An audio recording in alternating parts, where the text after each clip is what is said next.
To round off checking the quality of the plan, we can look at its predictability. Now, this won't be something you'd want to look at if it is a baseline schedule because you've got no actuals in the data. But if you've got a schedule with actuals in the data, a reflection of the quality of the plan is, number one, if scope has changed in the plan. So the original plan is not reflective of the scope of work being done in the future.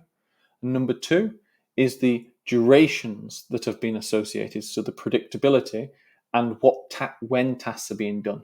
So we said we're going to do these 5 tasks on Monday. Have they been done, and have they been done to the correct durations, resources, etc.?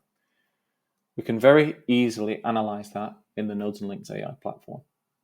To start with, we can go to the home screen, and we can go down to the bottom to how many activities have been delayed.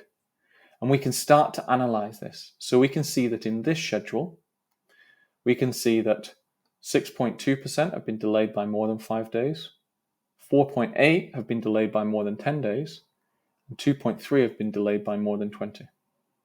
But we can go down further. If we go into progress and track, we can go to the list of activities we just analyzed and start looking here. So what I would do is I would filter on all the ones that have been completed. I'm ordering by start date just by clicking here, but you can do it any which way you want. And I can see, for example, that all of these have been delivered on time. This one has been delivered late. These have been delivered late. These are scope creep. And I'm sure if we find down these, I'm sure we could probably find one that's been delivered early. Yes, here, this has been delivered early. We can obviously isolate it just like we've done before by coding structure or by the depth of the coding structure. So for example, in construction, there's a lot of late activities here and a lot of scope creep. If we wanted to do a more detailed analysis, we can download this data.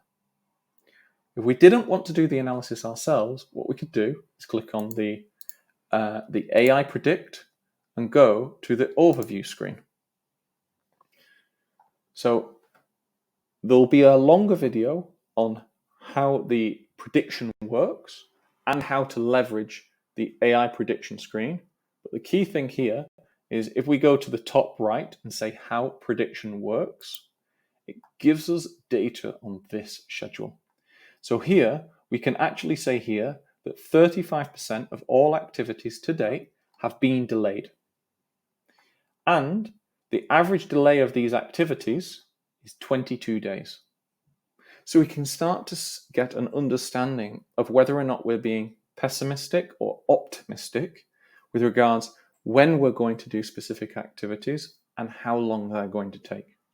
If you combine that with the health checks that we looked at previously, especially the riding day-to-day health check, you've got a very good view of whether or not the plan is reflective of what's happening in reality.